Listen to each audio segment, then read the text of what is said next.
Hello. Okay, this is the last session. So let's have some exercise. Maybe you are so tired. Raise your hand. Um, yeah, okay. And some breathing. And again, Xcode. Okay. So yeah, thank you for attending this session today. In this session, I will help ensure that your product for stable and quick adaptation to the new Xcode and it's better. From what we did in Line iOS application and others. I'm happy if it's working for you. Okay, so I'm Freddy from Japan. I'm a member of the Mobile Development Experience team at LY Corporation. I work on the iOS application for Line. On a personal note, I absolutely love South Korea. I've already visited 3 times in this year. And in fact, my grandfather is Korean, so my family name came from Korean one. I also give talks at international conferences to share knowledge with developers around the world. I presented various sessions, including one of the understanding some and any insight from the compiler's perspective. If you are interested, please check them out on YouTube. Okay, so before the begin this session, let me briefly introduce the Mobile Development Experience team, which is called MDX team. The MDX team was established to enhance developer happiness in the mobile development. Our efforts focus on making the build of time faster, ensuring the line adapts smoothly to the new version of Xcode, and researching new features on Apple platform and proposing ways to leverage them in the line app, and more. Okay, so this photo was taken at the WWDC venue. The person in the center is Giginet, who was a speaker at this KWDC today. This was day one of WWDC, and we were thrilled because we succeeded to build the line up right after the Xcode beta was released. But why are we so excited just about being able to adopt the Xcode beta? Because everywhere we had encountered many issues when adapting line to the Xcode beta. For example, the changes in Switch compiler or SDK often breaks the build, and the bugs of those also causes us a lot of trouble. But many of you may have experienced similar challenges. However, because line consists of 100 modules and 2 million lines of code, and this issue occurs throughout the code base. During the Xcode beta period, the MDX team and other teams addressed these issues and learned many things. So in this session, our aim is making you enabled to adapt to the new version of Xcode effectively based on what we've learned from working on Line iOS application. In fact, this knowledge also contains tips for engaging Apple platforms and their ecosystem effectively. I hope you learn from it and actively engage with Apple platform yourselves. Okay, so this year has been a leap year, hasn't it? As every year, iOS 18 has introduced amazing features. What I love is the translator every year. It offers powerful translation and work on device. It should expand the business of our application. And there's the App Intelligence. With the power of App Intelligence and AI, your app become more user-friendly and beloved in this AI century. As a developer, I'm also paying close attention to many features of Swift 6, like Swift concurrency for safer code, ownership for the new era of memory management, enhanced execution types, and more. Have you bought the iPhone 60 yet? Oh, great. I got the Pro Max, and I'm excited to explore how I can use with Apple Intelligence. However, how will these technologies and devices be utilized in our lives, and how will they continue to be integrated moving forward by many users? that depends on your hands. It is your work as a developer that will drive significant forward in technology.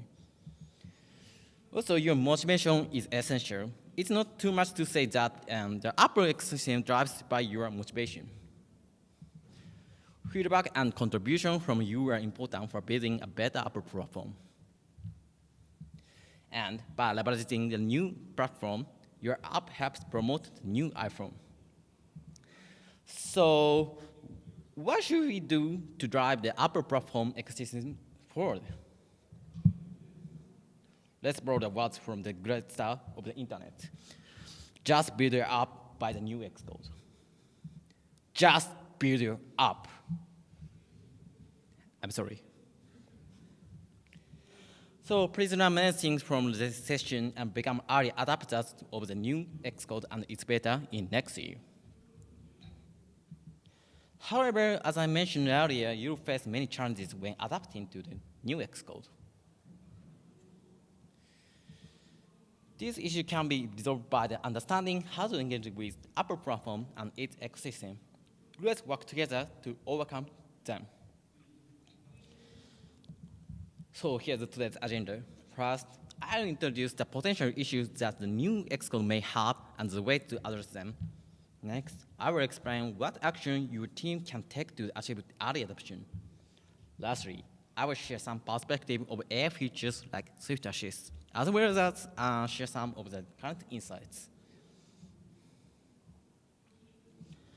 Let's start by looking at the potential issues with new Xcode.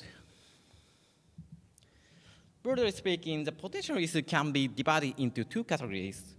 One problem is caused by the changes and bugs in the Switch compiler and its SDK, and the other one is from open source projects that your app depends on. Let's look from the problems caused by the changes and bugs in the Switch compiler and its SDK. Since the Switch compiler and SDK included in the Xcode beta are still under development, so they may cause crashes or behave incorrectly. Let's take a look across them.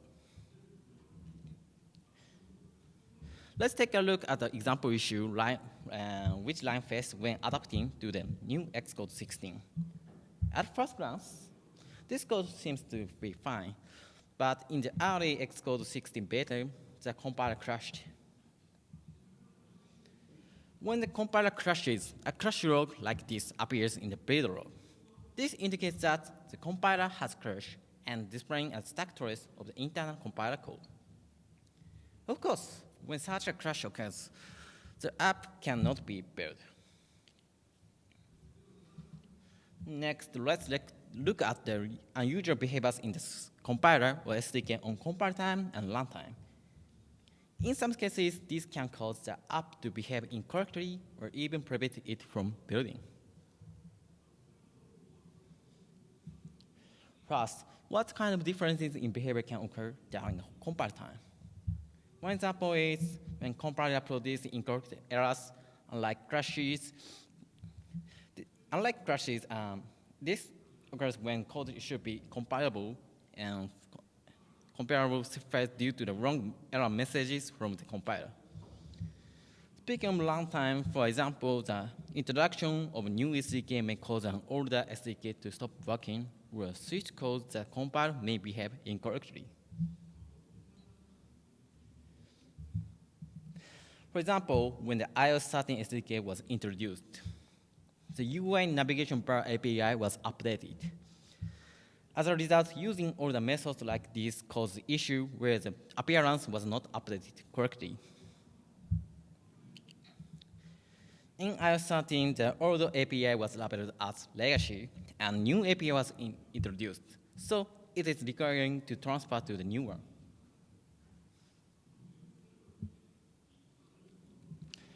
How should we address troublesome issues like this that stop the build or causes behavioral differences? In line, our team has identified 4 ways to address these issues. Let's go through them one by one. The first way is to report the issue as soon as possible. Apple has established several channels for collecting and resolving issues related to its platform. By using these channels effectively, you can resolve issues more quickly. To report feedback, you need to provide at least the minimum information necessary for Apple teams to quickly understand the issues. First, provide the version of the tool or platform where the issue occurs. Next, include the minimum code or project that can produce the issue along with the logs and screenshots.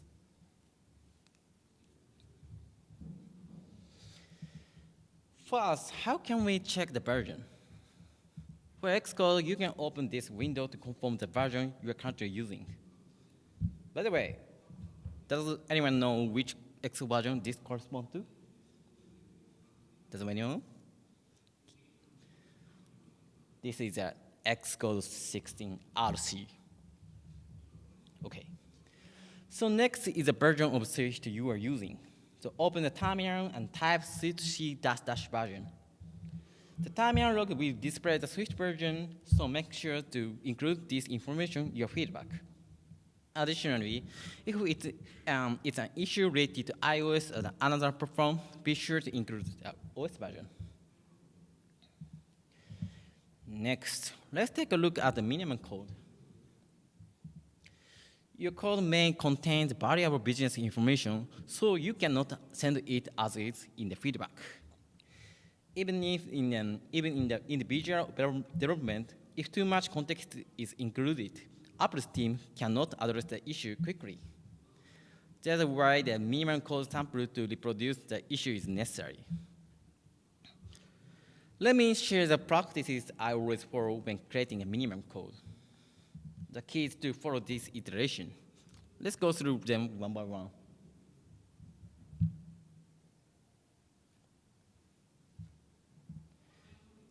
This code came from the actual code that caused incorrect error message during the build. As you can see, there's too much line-specific context.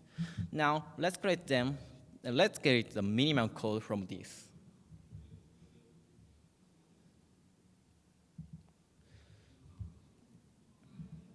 First, remove the business context.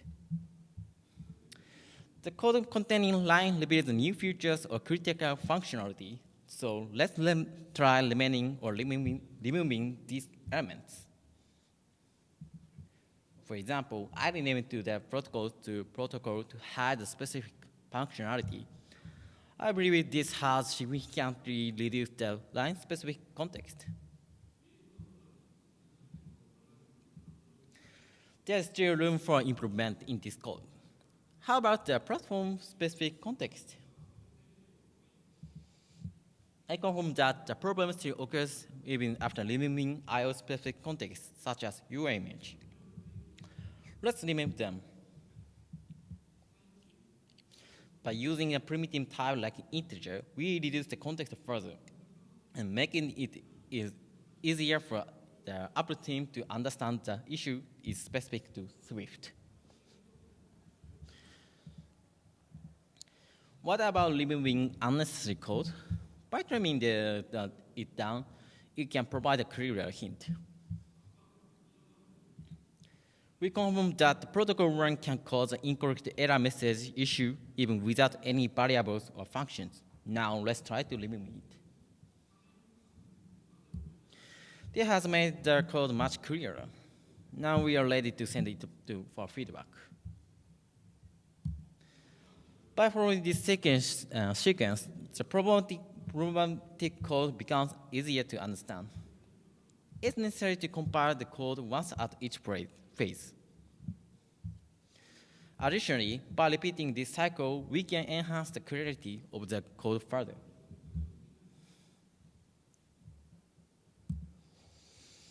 After going through the cycle again, identifiable is starting to seem a bit unnecessary. So what should we do about it? By using associated type, we notice that some problems occurs. This has made the code even clearer. When testing a minimum Swift code, Swift feeder is very useful. You can try out version of Swift that are newer than included in the Xcode beta, such as Nitro beta. Now, let's attach the logs and screenshots. For the previous issue, we can attach the log containing the incorrect error message. Of course, if it's an issue with the iOS app, we should also include videos or screenshots of it. Let's send this into a report as feedback. If you're using Feedback Assistant, go to feedbackassistant.apple.com. It's suitable for the reporting issue with Swift compiler as well as the problems related to the platform like iOS.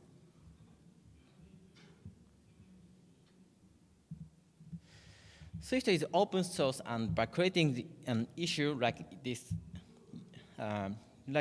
in GitHub, it may attract the attention of more community members, and it potentially leading to a faster resolution. This is especially suitable for issues that are specific to Swift.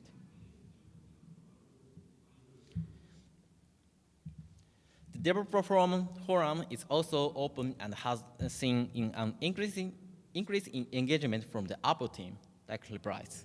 So let's make sure to take advantage of it. And please make sure to submit this issue as quickly as possible. Reported issues are not often resolved in the next version soon. It's common to wait for the 2 or more versions of fix. Therefore, it's important to report them promptly. Next, let's proceed with the code-based updates. If you're using a legacy API such as UI navigation bar issue I shared earlier, make sure to use the sharp available to use the new APIs. By continually updating old code to new version, we can eliminate technical debt. We should also consider writing code for workarounds. Enabling other developers and testers to proceed with their work is important. So please get a successful build as soon as possible by workaround code. Let's identify and apply the minimum code to avoid issues like crashes. However, it's not better to keep sharp available checks or workaround code permanently. In particular, workaround code is often outdated and doesn't align with Swift style. So once you confirm that the issue has been resolved, and like the feedback assistant, or when you activate, once you confirm the issue has been resolved through like the feedback assistant, or when you actively drop support for all the iOS versions, you should remove this code. If the issue are difficult, you can consider skipping beta version. In fact, Line iOS team actually decided to skip Xcode 16 beta 6. This was due to a compiler bug that prevented UI view-related classes from building in modules with enabling strict concurrency. We determined that applying the workaround code to all classes with UI view was risky, so we decided to use the beta 5 until beta 7 is released.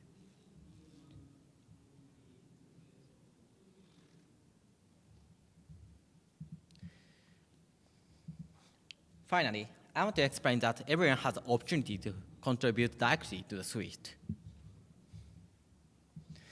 Swift is open source not only for the compiler, but also the foundation and Swift package manager and more. This means that you can help resolve these bugs with your own contributions. One day, Cargill Gigan discovered issue related to the bridging NS URL components and URL components. The issue has been reported in the Swift/Swift-Foundation repository. However, at this moment, he had already identified the code that needed fixing and prepared to work for it. This is the actual issue. As shared, he made sure to include the minimum code and version details in the report. However, a member of the Swift community, JR Flat took immediate action on the issue and implemented fixed performance. This demonstrates how reporting issue can lead to fast resolution. Thank you, JR Flat. So far, I will focus our discussion on the app code base. Now, let me introduce the situation in the context of open source. In the context of open source, there are two categories as frameworks failing to build, or the external tools becoming non-functional. The issue of frameworks failing to build is similar to the compiler or SDK bugs I've shared. Other possibility is inability to support new platforms such as Apple Vision Pro. So what do we mean by issues with external tools? External tools refers to tools that don't directly work to the code, such as linters, development tools, and code generation tools.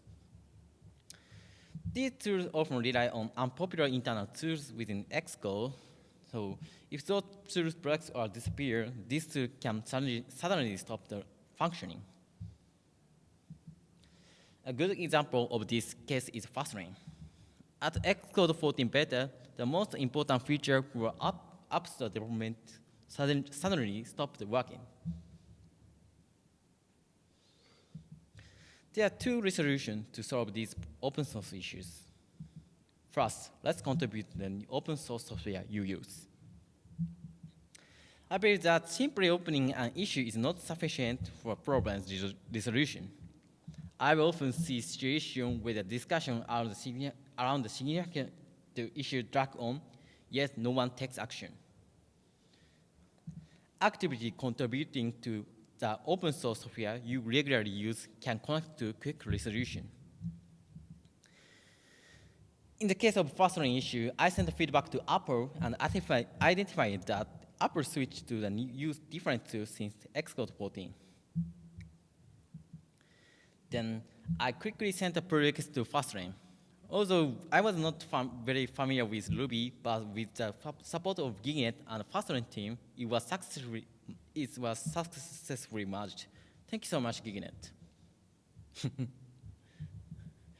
In the MDXJ, we actively submit not only issues, but also pull requests whenever we encountered problems.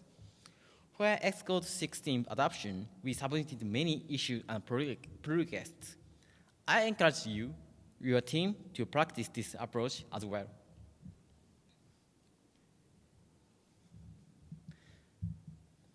Additionally, it's important to remove outdated open source software. All open source software can be ground for bugs and unresolved security issues. It's important to have a courage to drop them. We can check whether a repository has a package.swift file or not as good criteria. So here's a summary of this session. First, as developer within a platform like Apple and open source software, we should actively provide appropriate feedback and contributions. It's important to take this action as soon as possible. By doing so, we can help improve the communities and platforms we are part of.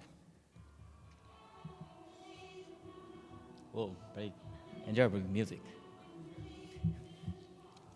In next session, I will focus on what action teams should take. When adapting to the new version of Xcode, managing the code base is essential. If it's not done properly, it can lead to confusion.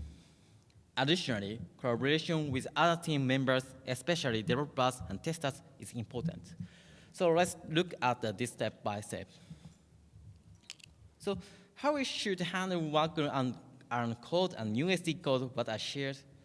Should we separate the branch for Xcode beta, or should we merge them into a main development branch? Each approach has its good points and concerning points. So let's examine them.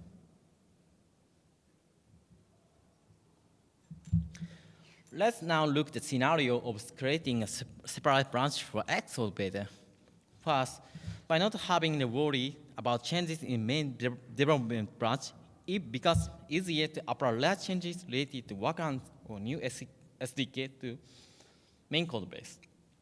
However, this approach can lead to significant conflicts with that branch. It's essential to implement regular auto-merging or similar strategies to manage this effectively. Let's look at the scenario of merging directly into the main development branch. The main advantage is that it reduces confusion and conflicts related to new challenges in Xcode with other in development features. However, if the workaround is become too large or complex, it can lead to confusion with the code base.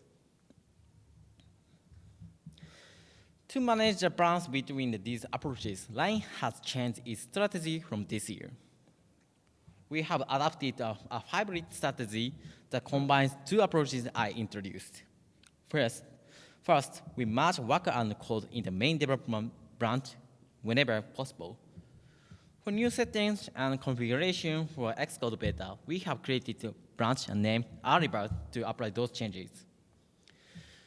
And we utilize CI/CD to perform auto-merging, ensuring consistency with the main branch. Our colleagues at Line Plus in Korea have been great help in this area.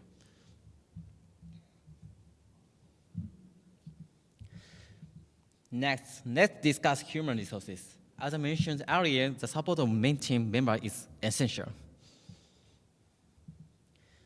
First, since there can be significant changes and bugs in the SDK with Xcode beta, regression testing is essential.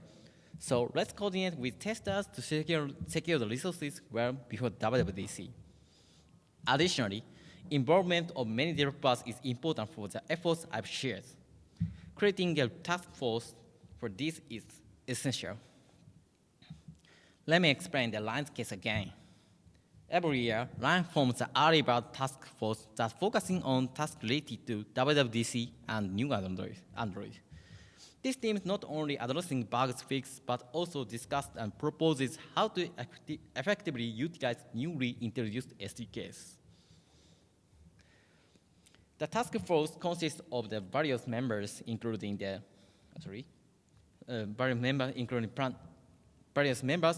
planners, designers, developers, and more.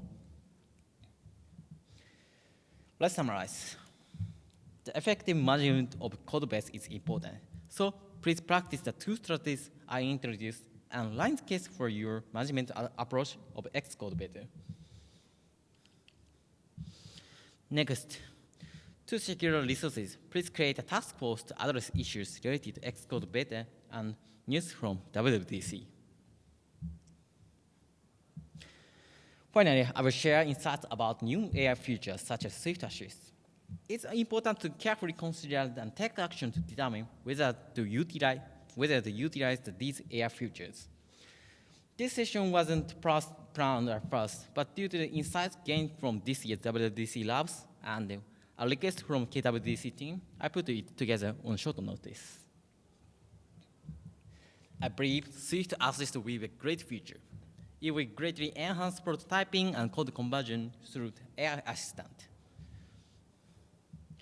However, when using AI tools like this, it's important for engineers to be aware of considerations. In simple terms, we need to consider about whether our code base could compromise privacy during the AI's learning phase, and whether generated code violates licensing requirements or not. So, how should we conform them? Regarding privacy, Apple briefly mentioned in the platform state of the union video. In that video, they state that code is not stored and will not be used for purpose other than generation.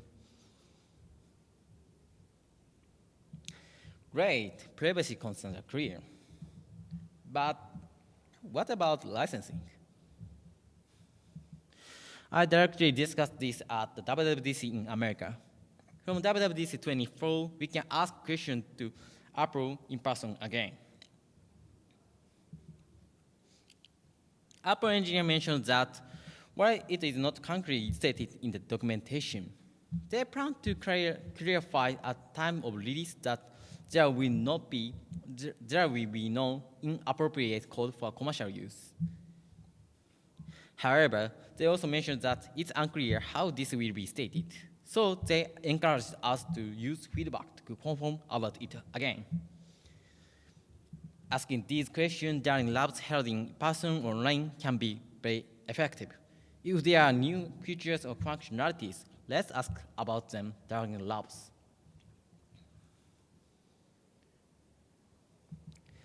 Thank you for all listening. So it's been a long session, so let's quickly summarize.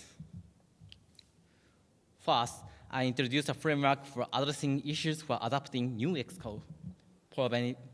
Providing feedback and contribution can help engineers around the world who may be facing similar challenges. I encourage all of you to be proactive in this. Next, I share the importance of strategy for managing the code base and securing resources. As you prepare for next year's WWDC, engage with many teams and ensure your app is well prepared. Regarding the Swift assist, as well as concern about privacy and license, it seems some worry about AI tools are resolved. However, since we don't know what kind of releases might occur, so let's approach AI tool with awareness and utilize feedback and labs to gather information.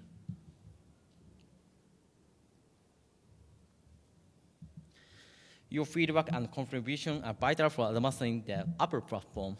Without your efforts, we won't achieve better outcomes. So what should we do? Just build it. Enjoy your deep year, everyone, and thank you.